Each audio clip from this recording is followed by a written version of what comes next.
მოდი.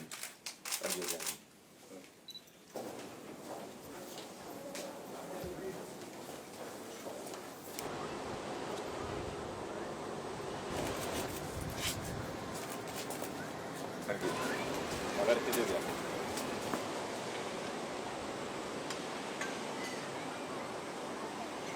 I guess actually we this one. Yeah, that's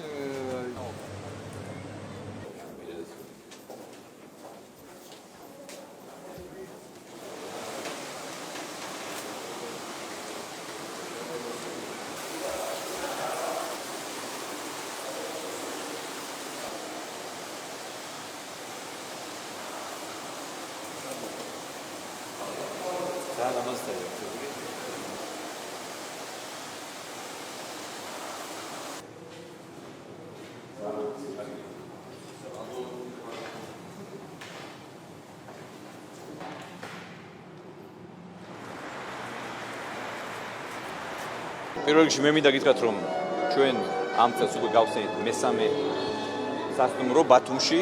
ეს არის 4 ვარსკვლავიანი არაჩვეულებრივი სასტუმრო, რომელიც $14 მილიონ დაჯდა. მე მინდა პირველ რიგში ინვესტორს გადაუხადო დიდი მადლობა ალბათონ არშპას, რომელიც არის ინვესტორია ამ პროექტის. ეს არის კიდევ ერთი არაჩვეულებრივი სასტუმრო ბათუმისთვის და ამ დამსვენებლებისთვის ეს ძალიან კარგი ადგილი.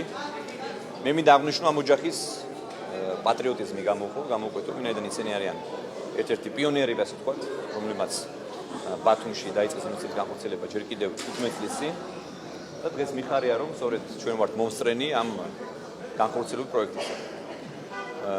ეს არის ქართული პროექტი, მე გეტყვით, რომ აქ ადგილობრივი მოსახლეობა დასაქმდება, 100 ადამიანი დასაქმებული არის უკვე და საბოლოო ჯამში 170 კაცი დასაქმდება, ადგილობრივი ბათუმელი და ძალიან მიხარია ის, რომ სასტუმრო, რომელიც რამდენიმე დღეა გაიხსნა, დღეს ოფიციალურად გავხსენით, უკვე არის სრულად დატვირთული.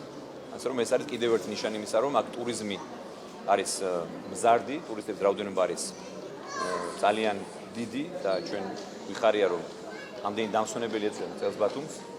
და კიდევ ერთი მე მინდა მივესალმო და დიდი მადლობა გადაუხადო ამ პროექტის ავტორებს და ამ ინვესტორებს, რომლებმაც ეს არაჩვეულებრივი პროექტი განახორციელეს. დიდი მადლობა. ასევე მინდა გითხრათ, რომ წელს ბათუმში 20 პროექტი მიმდინარეობს, 20 სასტუმროს პროექტი მიმდინარეობს, რომელთა საერთო ღირებულება შეადგენს $700 მილიონ.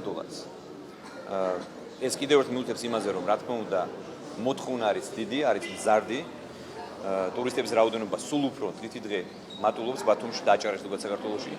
მოგეხსენებათ, რომ ჩვენ უპრეცედენტო რაოდენობა გვაქვს ტურისტების გასულ წელს, ასე 2013-ში, 2014-ში, წელსაც გვაქვს უპრეცედენტო რაოდენობა ტურისტების. ტურიზმის ზრდა არის საგრძნობი ქვეყანაში, ასე რომ ამ მიმართულებას ჭირდება წახალისება და მეტი ხელშეწყობა.